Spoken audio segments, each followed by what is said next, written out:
to a show. Sasol was organizing a going-away party for the South African Paralympic team when they were going out to London. And so they invited me. They said, Trevor, we'd like you to come and do a show to perform for Croco. We'd like... Oh, you forgot.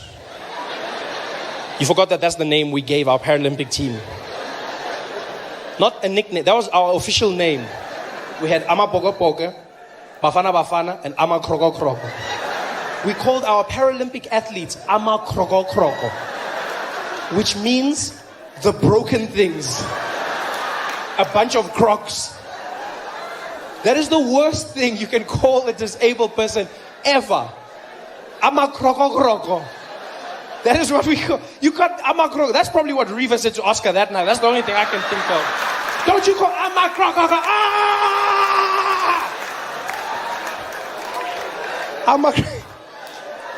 So anyway, I was doing a show for Croco, right?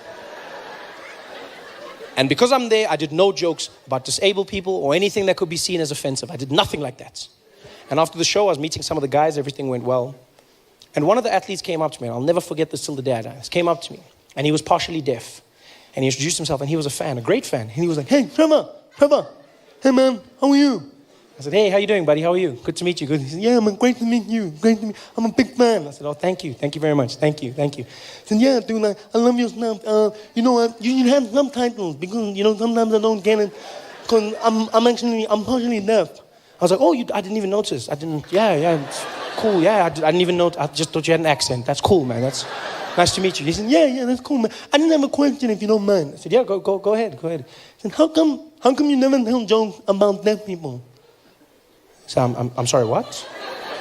I don't tell jokes about deaf people. He said, yeah, how come you never tell jokes about deaf people? So what do you mean? He said, well, you tell jokes about everyone. Tall people, short people, black, white, everyone. But I've never heard you tell a joke about deaf people. Why?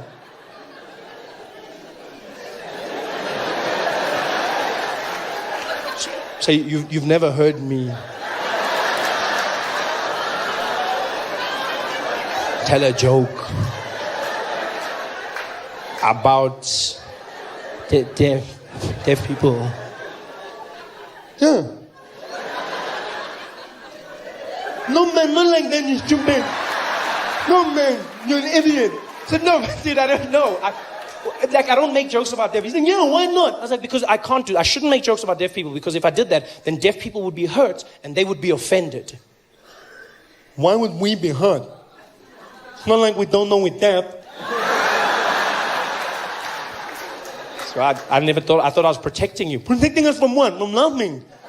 We also want jokes. We're deaf. Yeah, we know we're different, but we still want the same things. I was like, yeah, but you know what's funny is you say I must make jokes, right? But even if you're cool with it, you know who will complain? People who can hear. Yeah, they'll complain on your behalf because that's what people do. They get offended for other people. They'll be the ones going, oh, Trevor Noah's an asshole. He made jokes about deaf people. You're like, so? Why do you care? I said, because it hurts. It hurts. He's like, dude, you're a comedian. Suck it up. Hey, it's easy for you. No, dude, just make the joke. If the jokes are funny, people will laugh and then we move on. I was like, yeah, you know what? You say that. But then what do I do if they complain? He's like, dude, if they complain, then complain. Okay? You know what? Go do the joke. Go do the jokes. And then, if they complain, must do what I do. I was like, what do you mean? He's like, just don't listen. With hope in your heart. They could literally come to your seat before you take off and just be like, it's not coming. Spoiler alert. But they don't. They let you take off with all that joy like an idiot. Whee! I landed in Paris. I thought it was the beginning of a great trip. I was skipping around. I had my full luggage swag. And I was like, I'm going to get my bags, go into Paris, start exploring. Got to the carousel. I was like, full luggage swag. That's right. Let me get my luggage, everybody. I was like, excuse me. Make some space, please. I would also like to lean over the carousel. It makes the bags come quicker. Come on, lucky bag. I had full luggage swag. Bags started coming out. I was standing there judging them. Who still uses Samsonite? Where's my bag? Bags going around. And then new bags stopped coming out. I started worrying. And then at some point, there were fewer and fewer bags. And I was like, oh, my bag's not coming. And I realized my bag hadn't arrived. It was terrible. I had the same feeling I had as a child when my mom would forget me at school. The exact same feeling. I was just standing at the carousel. I felt like I was that kid, 10 years old again, just like... No, Mr. Wilkinson, it's fine. You can go. My mom's gonna come. Don't worry, you can go home. She's coming. She wouldn't forget me. No, she's probably dead somewhere right now. She's probably in a ditch, lying dead. She forgot me. She'd forget me occasionally. And then I'd have to walk home. It was like an hour walk. And I'd get home. And she'd always have the same reaction when I walked into the house. Because my mom worked from home. And so she'd have like a little computer where she'd be typing away. And I'd walk into the house and I'd close the door. Be like, always the same reaction. Oh, what time is it? And I'd be like, it's too late.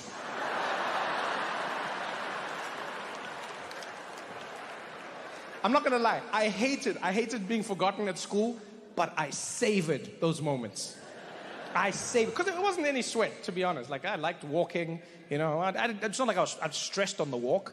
Oh, I'd be kicking stones, singing on the way back, and then I'd get to the house and I'd be like, no, wait a minute.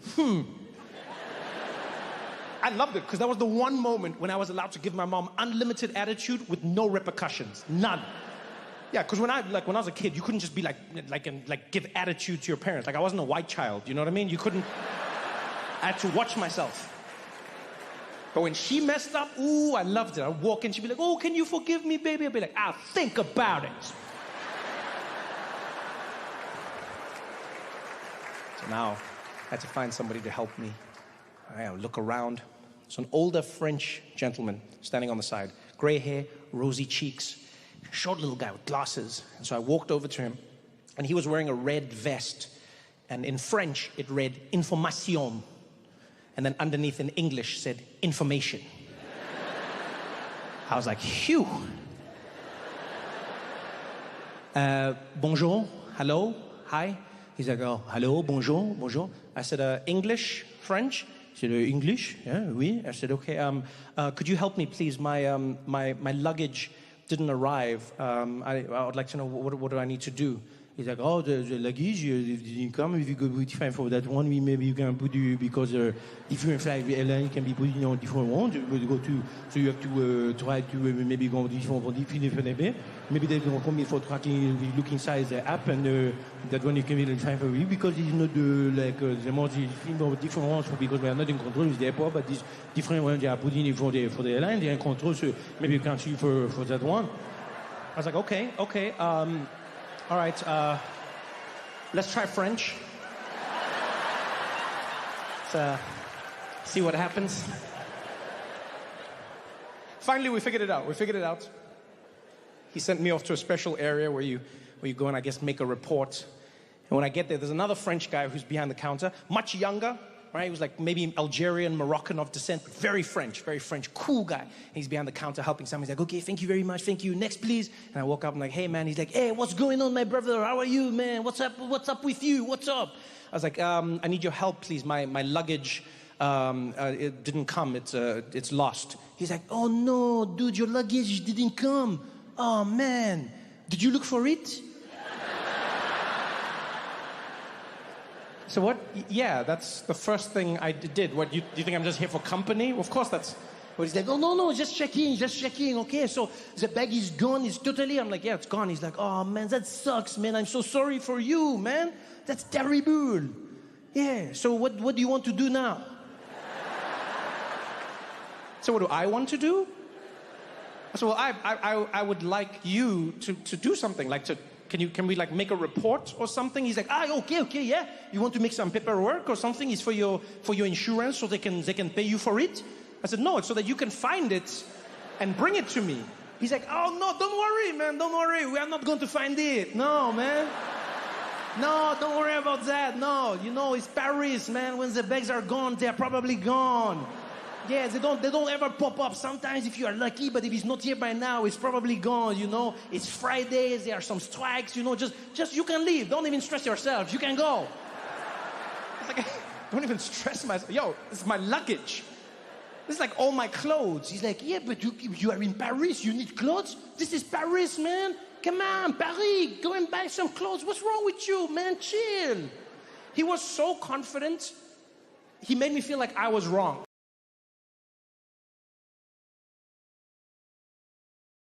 From all walks of life come together, you know, actors, singers, painters, musicians, everyone.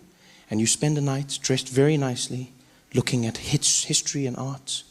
Just walk around, smiling, looking sophisticated. Yeah, and it's so exclusive that they tell you exactly what you're going to be wearing at the event, right? So they not dress code, exactly what you wear. So I got phoned. They said, Trevor, we'd like to invite you to the Met Gala. I was like, wow, okay. And they said, and you will be wearing a Ralph Lauren suit. And I was like, oh, okay, how much is Ralph Lauren? But they were like, no, we provided for you. Ralph Lauren is going to be giving you the suit. And I was like, wow, I get to go to the Ralph Lauren store and pick up a suit for myself. They're like, no, the man, Ralph Lauren, is going to give you a suit. Do you know how mind-blowing that is? To meet the man whose name is on your clothing. That was just crazy. Like, that's never happened to me. I've never had the opportunity to meet the person whose name is on my clothing. I've never had the chance to say, pleasure to meet you, Mr. Price. Like,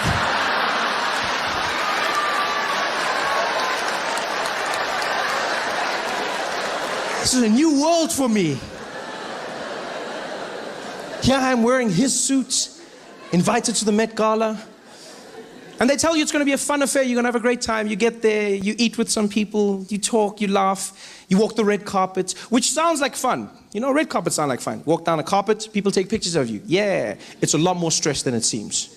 Because you have to look perfect. I didn't know this. Like, you have to look perfect all the time. So, and they're so strict about it that they have a tent at the beginning of the red carpet that you don't see on TV. And in that tent, they prepare everybody. All the celebrities stand in the tent together, and then they make sure everyone's dress is perfect, everyone's hair, nothing is crumpled up, nothing, you know, and you stand there, and everyone's there together, which is really cool because you see all the celebrities like getting dressed basically, and you know everyone. They don't know you, but you know all of them. So like you're there, you're just looking at people, and people are very nice. You're like, hey, how are you? It's like, oh, hi, I'm Trevor. Trevor, nice to meet you. It's like, oh, Beyonce. You're like, yeah. Come on.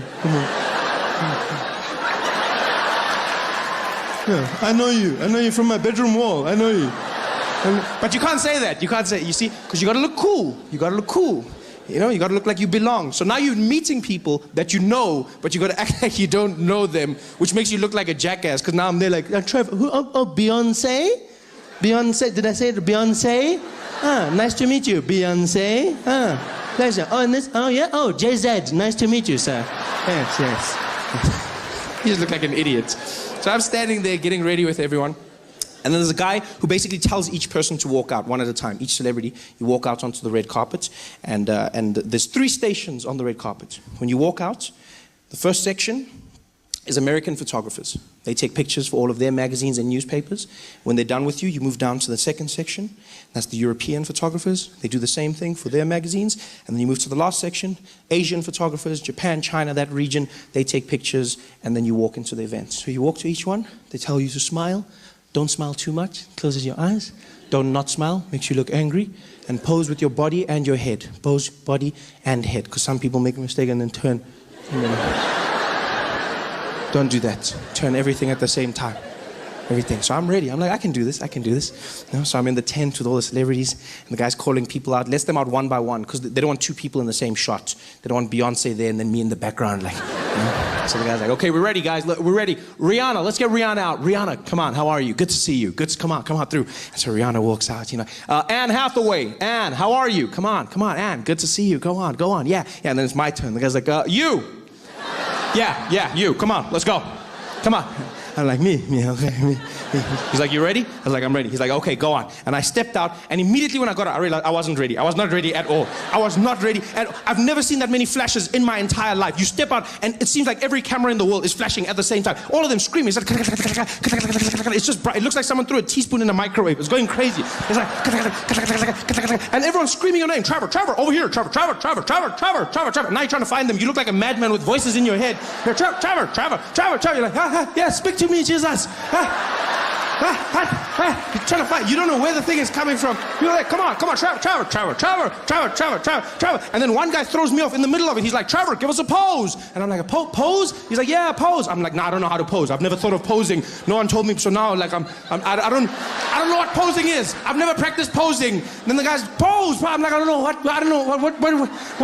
what's a pose? He's like, come on, something sexy. I'm like, sexy? I don't even know what's it, because I've never practiced. And when I read magazines, I go straight to the women's section. Like, I don't look at the men. I don't see how they posing. I look at J-Lo and Kim Kardashian. So he's like, sexy. I'm like, sexy. So I just go to what I know. I'm just standing there.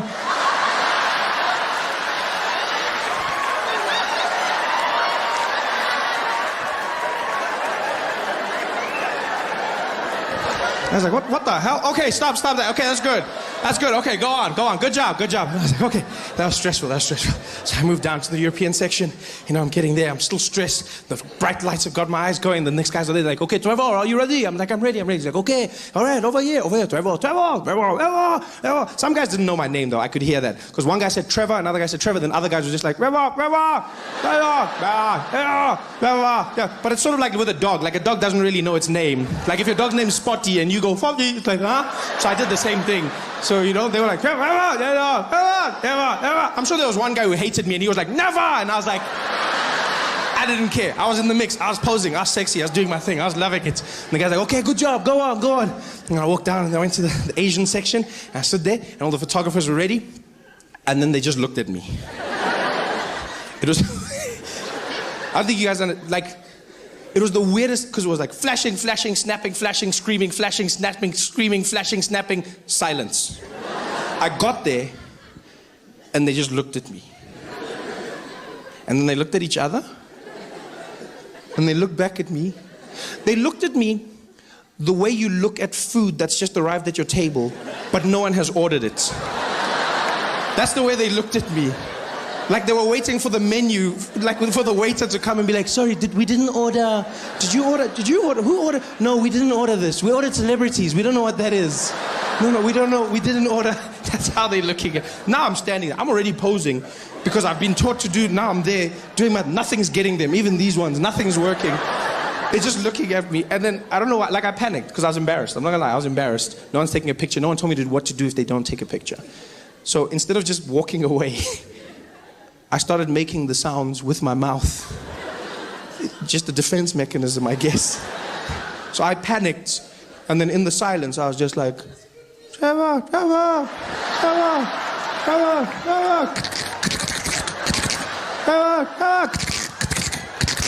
And now they're just looking at me like,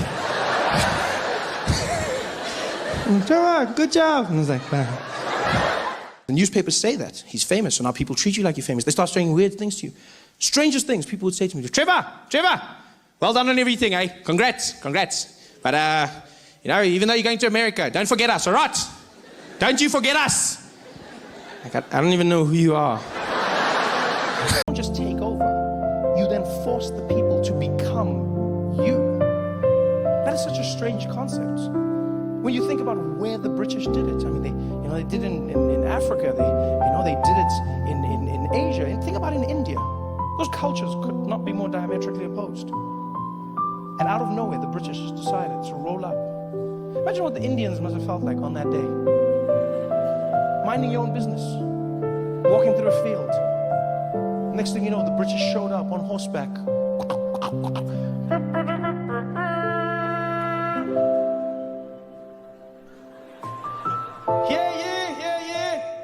By order of Her Majesty the Queen, we have arrived. You over there, what is the name of this land? This land over here? This is called India. Well, my good man, I am here to tell you that India is now under the British Empire.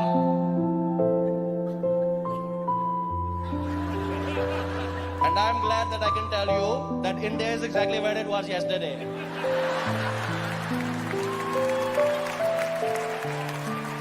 No, I feel you're not understanding what I'm saying. I'm letting you know that we're here to colonize you by order of the Queen. Who is the Queen? The Queen. The Queen of England, the ruler of Great Britain. She who was ordained by God. Which God? God.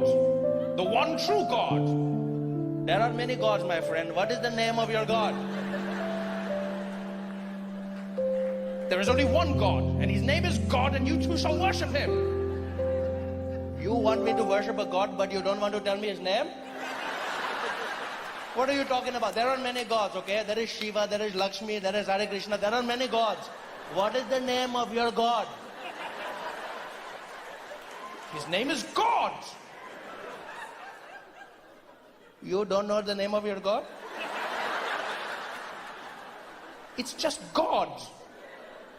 Is it like mommy or daddy? You want me to worship your God, but you don't want me to tell me his name, huh? How am I going to pray to him? What do I do? Every morning I go to wake up and I pray like, oh, dear God, I was hoping that maybe God, you could help me. No, sorry, not you, other God. No, other God. No, not wrong God. No, God, I was trying to talk to other. No, you're right. I should have asked for her first name. No, God. No, other God, please. No, God behind that God. No, not you today, God. Other God. You're right. He told me he would know who I was talking to, and I don't. No, other God, please. That God on that. No, that God. You. Then I wonder why my prayers are not getting answered, huh?